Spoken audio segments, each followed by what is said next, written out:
ഉത്തർപ്രദേശിലെ ഹത്രാസിൽ തിക്കിലും തിരക്കിലും മരണം 116 മരണസംഖ്യ ഇനിയും ഉയർന്നേക്കും എന്നാണ് സൂചന.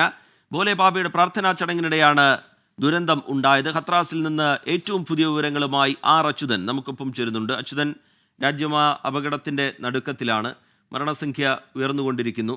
എന്താണ് മരണസംഖ്യയുമായി ബന്ധപ്പെട്ട് ഏറ്റവും ഒടുവിലായി പുറത്തുവരുന്ന വിവരങ്ങൾ?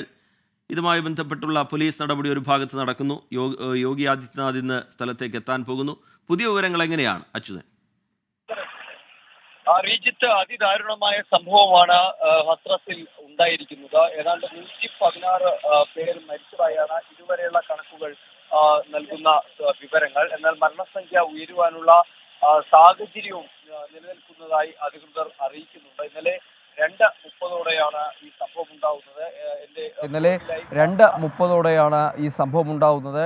എൻ്റെ പുറകിലായി കാണുന്ന ഈ ഭാഗത്തായിരുന്നു പരിപാടി സംഘടിപ്പിച്ചിരുന്നത്. അതിനുശേഷം 2:30 ഈ ഭോലെ ബാബ എന്ന് പറയുന്ന ആൾദൈവം മടങ്ങുകയും അദ്ദേഹം മടങ്ങിയതിന് പിന്നാലെ തന്നെ അദ്ദേഹത്തിൻ്റെ വാഹനത്തിനടുത്തേക്ക് ഈ വിശ്വാസികളെല്ലാം ഓടി അടുക്കുകയായിരുന്നു. ഇതാണ് ഈ തിക്കിലും ഇത്തരത്തിലൊരു തിരക്ക് അനുഭവപ്പെട്ട അത് അപകടത്തിലേക്ക് വഴിവെച്ചത് എന്നുള്ളതാണ് ഇതുമായി ബന്ധപ്പെട്ട് ഉയരുന്ന ഒരു വിശദീകരണം. മറ്റൊന്ന്, ഇദ്ദേഹം ഈ ആൾദൈവം പുറപ്പെട്ട സമയത്ത് ചില നിയന്ത്രണങ്ങൾ ഏർപ്പെടുത്തി. അതായത് ഈ ആളുകളെ, പുറത്തേക്ക് വരുന്ന ആളുകളെ തടയുന്ന ഒരു സ്ഥിതി ഉണ്ടായി.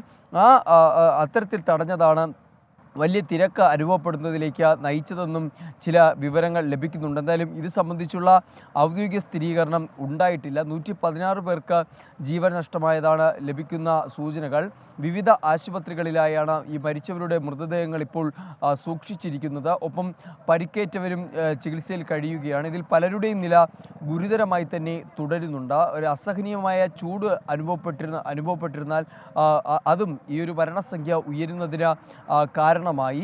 പൊതുവെ ഈ മതപ്രഭാഷണം നടന്ന വേദി, ആ വേദി ഒരു ചതിപ്പ് നിലം പോലെയാണ്. മഴ തുടർന്നു നിന്നതിനാൽ ചതിപ്പ് നിലം പോലെയായിരുന്നു ആ ഭാഗം കിടന്നിരുന്നത്. ഇത് തന്നെ ഈ ഒരു അപകടത്തിൻ്റെ ഒരു വ്യാപ്തി വർദ്ധിപ്പിക്കുകയാണ് ചെയ്തത്. എന്തായാലും രാവിലെ 9:30 മുഖ്യമന്ത്രി യോഗി ആദിത്യനാഥ് ഈ സംഭവസ്ഥലം സന്ദർശിക്കും. ഇന്നലെ രാത്രിയോടെ പോലീസ് സേനയിലെ ഉയർന്ന ഉദ്യോഗസ്ഥർ അടക്കമുള്ള ആളുകൾ ഈ സംഭവസ്ഥലം സന്ദർശിച്ച സാഹചര്യം നേരിട്ട് വിലയിരുത്തിയിരുന്നു. ഒപ്പം NDRF സംഘവും ഈ മേഖല പൂർണ്ണമായും പരിശോധിക്കുകയുണ്ടായി. എന്തായാലും ഇന്നും തുടർന്ന പരിശോധനകൾ ഇതുമായി ബന്ധപ്പെട്ട തുടരും. കാരണം ഏത് സാഹചര്യത്തിലാണ് ഇത്രയും വലിയൊരു അപകടത്തിലേക്ക് ഇത് നയിച്ചത് എന്നടക്കമുള്ള കാര്യങ്ങൾ കണ്ടെത്തേണ്ടതുണ്ട്. ആരുടെ ഭാഗത്താണ് വീഴ്ചയുണ്ടായത് എന്നതും കൃത്യമായി പരിശോധിച്ച് പുറത്തു കൊണ്ടുവരേണ്ടതുണ്ട്. അതുകൊണ്ട് തന്നെ ഇതുമായി ബന്ധപ്പെട്ടുള്ള അന്വേഷണം അതിപ്പോഴും പുരോഗമിക്കുകയാണ്. ഇതിനായി പോലീസിന് തന്നെ ഉന്നത ഉദ്യോഗസ്ഥരെയാണ് നിയോഗിച്ചിരിക്കുന്നത്. കാരണം ഈ പൊതുവെ ഒരുപാട് ആളുകൾ പങ്കെടുക്കുന്ന ഒരു വേദിയാകുമ്പോൾ അതിന് ഒന്നിലധികം പ്രവേശന കവാടങ്ങളടക്കം ഏർപ്പെടുത്തുന്ന ഒരു സാഹചര്യമുണ്ട്. എന്നാൽ ഇവിടെ ഒരു പ്രവേശന കവാടം മാത്രമേ ഉണ്ടായിരുന്നുള്ളൂ. അതാണ് ഇത്തരമൊരു തിരക്ക് അനുഭവപ്പെടുന്നതിന് ഇടയാക്കിയത് എന്നടക്കമുള്ള വിലയിരുത്തൽ ഇതിനോടകം തന്നെ പോലീസ് നടത്തിയിട്ടുണ്ട്. എന്തായാലും അതെല്ലാം സംബന്ധിച്ചുള്ള വിവരങ്ങൾ വരും മണിക്കൂറുകളിൽ ഉണ്ടാകും. ഒപ്പം സർക്കാരിൻ്റെ ഭാഗത്തു നിന്ന് എത്ര പേരാണ് ഈ അപകടത്തിൽ ജീവൻ നഷ്ടപ്പെട്ടത് എന്നടക്കമുള്ള ഔദ്യോഗികമായിട്ടുള്ള സ്ഥിരീകരണവും ഈ വരുന്ന മണിക്കൂറുകളിൽ ഉണ്ടാകുമെന്നാണ് പ്രതീക്ഷിക്കുന്നത്. റീജിത്ത്. അച്യുതൻ, വിവിധ ആശുപത്രികളിലായി നിരവധി പേർ ചികിത്സയിലുണ്ട്. അതിൽ തന്നെ പലരുടെയും പരിക്ക് ഗുരുതരവുമാണ്. ആശുപത്രികളിൽ നിന്ന് ഈ ആരോഗ്യനിലയുമായി ബന്ധപ്പെട്ട് എന്തെങ്കിലും എത്ര പേരുടെ പരിക്ക് ഗുരുതരം എന്നത് സംബന്ധിച്ച വിവരങ്ങളോ മറ്റോ പുറത്തു വരുന്നുണ്ടോ?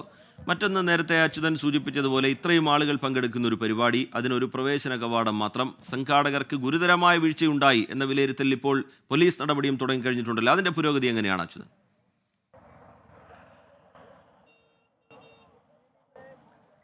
റീജിത്ത്, ഈ ദൃശ്യങ്ങളിൽ നിന്ന് മനസ്സിലാകാൻ സാധിക്കും, എൻ്റെ പിൻഭാഗത്തുള്ളതാണ് ആ വേദി. ഈ അപകടം നടക്കുന്നതിന് ഇടയാക്കിയ മതപ്രഭാഷണം നടന്ന വേദിയാണ് ഈ ദൃശ്യങ്ങളിൽ കാണുന്നത്. ഇവിടെ ഈ പറഞ്ഞ പോലുള്ള ക്രമീകരണങ്ങൾ, അതായത് ഈ മുള ഉപയോഗിച്ചുകൊണ്ടുള്ള താൽക്കാലികമായിട്ടുള്ള ബാരിക്കേഡ് സംവിധാനങ്ങളടക്കം ഇവിടെ ഈ തിരക്ക് ഇതിനകത്ത് നിയന്ത്രിക്കുന്നതിന് ഏർപ്പാടാക്കിയിരുന്നു. പക്ഷേ ഒരു പ്രവേശന കവാടം മാത്രമേ ഉണ്ടായിരുന്നുള്ളൂ.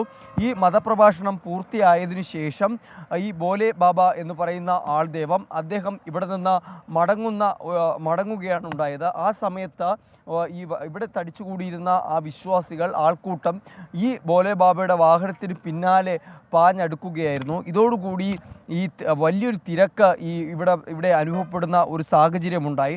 തുടർന്ന് ഈ ആളുകൾ ഈ ഭാഗത്തെ ഈ റോഡിലേക്ക് പ്രവേശിക്കുകയും ഇവിടെ വച്ച് അദ്ദേഹത്തിൻ്റെ വാഹനം പോകുന്നതിന് യാത്ര സുഗമമാക്കുന്നതിന് ഈ ആളുകളെ നിയന്ത്രിക്കുന്ന ഒരു സാഹചര്യമുണ്ടായി.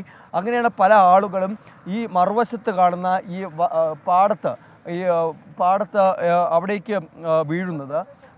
ഒരാൾ വീഴുന്നതിൻ്റെ മുകളിലേക്ക് കൂടുതൽ ആളുകൾ വീഴുന്ന ഒരു സാഹചര്യമുണ്ട്. ഇതാണ് ഈ അപകടം നടന്നത്. അതായത് ഏതാണ്ട് ഭൂരിഭാഗം ആളുകളുടെയും മൃതദേഹം കണ്ടെടുത്ത ഈ ഭാഗം ഇവിടെയാണ്. ഈ ദൃശ്യങ്ങളിൽ നിന്ന് ആ തീവ്രത നമുക്ക് മനസ്സിലാകും. ചെളി നിറഞ്ഞ മണ്ണ്, ചതുപ്പ് ഭൂമി അത് കിടക്കുന്നത് ഏതാണ്ട് ചവിട്ടി മെതിച്ച കണക്കാണ് ആ ഭൂമി കിടക്കുന്നത്. ഈ ഏരിയ ആകെ ഇപ്പോൾ പോലീസ് നിയന്ത്രണം ഏർപ്പെടുത്തിയിട്ടുണ്ട്. ഇവിടെ പലതരത്തിലുള്ള വിവരശേഖരണങ്ങൾ കൂടി നടക്കുന്നുണ്ട്. ഈ പലരുടെയും ചെരുപ്പ് അടക്കമുള്ളവ ഇവിടെ ഉപേക്ഷിക്കപ്പെട്ട നിലയിലാണ്. അതെല്ലാം ഇപ്പോൾ ശേഖരിക്കുന്നുണ്ട്. ഈ മേഖലയാണ് ഈ ഭൂരിഭാഗം മൃതദേഹങ്ങളും കണ്ടെടുത്ത, അതായത് ആളുകൾ ഈ തിരക്കനുഭവപ്പെട്ട് വീഴുകയും തുടർന്ന് ശ്വാസം മുട്ടി മരിക്കുന്നതിനും ഇടയാക്കിയ ആ ഒരു പ്രദേശമെന്ന് പറയുന്നത് ഈ മതപ്രഭാഷണം നടന്ന വേദിക്ക് തൊട്ടു മുൻപിലുള്ള ഈ ഒരു പാടം എന്ന് നമുക്ക് വിശേഷിപ്പിക്കാം. ആ ഭാഗത്താണ് ഇത്തരമൊരു അപകടം നടന്നത്. എന്തായാലും ഇതെല്ലാം സംബന്ധിച്ചുള്ള പരിശോധനകൾ നടക്കുന്നുണ്ട്. കാരണം ഇപ്പോഴും ഒരു ഔദ്യോഗികമായിട്ടുള്ള ഒരു സ്ഥിരീകരണം എന്തുകൊണ്ടാണ് ഈ അപകടത്തിലേക്ക് എത്തിയത്, ഇനി ഇതുമായി ബന്ധപ്പെട്ടുള്ള നടപടി സ്വീകരിക്കേണ്ടതുണ്ട്. കാരണം ആരൊക്കെയാണ് ഇതിൽ ഉത്തരവാദികൾ? കാരണം നേരത്തെ നാട്ടുകാർ ആരോപിച്ചിരുന്നത് ഈ തിരക്ക് നിയന്ത്രിക്കുന്നതിന് കൃത്യമായ സംവിധാനങ്ങൾ ഏർപ്പെടുത്തിയിരുന്നില്ല. പോലീസിൻ്റെ അഭാവം അത് വലിയ രീതിയിലുള്ള ഒരു വീഴ്ചയ്ക്ക് കാരണമായി എന്നുള്ളതും നാട്ടുകാർ ആരോപിക്കുന്നുണ്ട്. കാരണം കൃത്യമായി ഒരു തിരക്ക് നിയന്ത്രിക്കുന്നതിന് അല്ലെങ്കിൽ ഇത്തരമൊരു അപകടം ഉണ്ടാകുന്നതിന് മുൻപ് തന്നെ പോലീസിൻ്റെ ഒരു ഇടപെടൽ ഉണ്ടായിരുന്നെങ്കിൽ ഒരു പക്ഷേ ഈ ഒരു ഇത്രയും വലിയൊരു അപകടത്തിലേക്ക് എത്തില്ലായിരുന്നു എന്നുള്ള വിലയിരുത്തലാണ് പലരും നടത്തുന്നത്. എന്തായാലും അതെല്ലാം സംബന്ധിച്ചുള്ള പരിശോധനകൾ പോലീസ് തലത്തിലും നടക്കുന്നുണ്ട്. എന്തായാലും 9:30 ഈ പ്രദേശം മുഖ്യമന്ത്രി യോഗി ആദിത്യനാഥ് സന്ദർശിക്കും. തുടർന്നായിരിക്കും മറ്റ് നടപടികളിലേക്ക് കൂടി കടക്കുക. ഇതിൽ പ്രയാസം എന്തെന്നാൽ പല ആശുപത്രികളിലായാണ് ഈ പരിക്കേറ്റവർ ചികിത്സയിൽ കഴിയുന്നത്. മൃതദേഹങ്ങളും പലയിടങ്ങളിലായാണ് സൂക്ഷിച്ചിരിക്കുന്നത്. ഈ മേഖലയ്ക്ക് അടുത്തുള്ള ട്രോമ കെയറിലാണ് ആദ്യം ആളുകളെ എത്തിക്കുന്നത്. പക്ഷേ അവിടെ ഈ അത്യാധുനിക സംവിധാനങ്ങളുടെ ഒരു അഭാവം ഉള്ളതിനാൽ തന്നെ അവിടെ നിന്ന് ഈ പരിക്കേറ്റ ആളുകളെ ഒപ്പം മൃതദേഹങ്ങളും മറ്റിടങ്ങളിലേക്ക് മാറ്റുകയാണ് ഉണ്ടായത്. എന്തായാലും അതെല്ലാം സംബന്ധിച്ച് ഒരു കൃത്യമായ പരിശോധന. ഹത്രാസിലെ ദുരന്ത ഭൂമിയിൽ നിന്നുള്ള തത്സമയ വിവരങ്ങൾ പങ്കുവയ്ക്കുകയായിരുന്നു ആർ അച്യുതൻ. മരണസംഖ്യ തിക്കിലും തിരക്കിലും പെട്ടിപ്പോൾ മരണസംഖ്യ 116 ഉയർന്നിട്ടുണ്ട് എന്നുള്ളതാണ് ഔദ്യോഗിക സ്ഥിരീകരണം. മരണസംഖ്യ ഇനിയും ഉയരും എന്നുള്ള സൂചനകൾ പുറത്തു വരുന്നുണ്ട്. കാരണം വിവിധ ആശുപത്രികളിലായി നിരവധി പേർ ഗുരുതരമായി ചികിത്സയിൽ തുടരുന്ന സാഹചര്യമുണ്ട്. ഭോലെ ബാബായുടെ പ്രാർത്ഥനാ ചടങ്ങിനിടെയാണ് ദുരന്തമുണ്ടായത്. അധികൃതർക്കെതിരെ, സംഘാടകർക്കെതിരെ, പോലീസിനെതിരെയൊക്കെ അതിരൂക്ഷമായ വിമർശനം ഈ ദുരന്തത്തിന് പിന്നാലെ ഉയർന്നു വരുന്നുമുണ്ട്. അച്യുതൻ ഏറ്റവും പുതിയ വിവരങ്ങൾ നൽകുകയായിരുന്നു. ലോകത്തെവിടെയായാലും ഏത് സമയത്തും 24 വാർത്തകളും ഓഗ്മെന്റഡ് റിയാലിറ്റി പാക്കേജുകളും എക്സ്പ്ലെയിനറുകളും വിശദമായി കാണാൻ ഞങ്ങളുടെ യൂട്യൂബ് ചാനൽ നിങ്ങൾക്ക് സബ്സ്ക്രൈബ് ചെയ്യാം.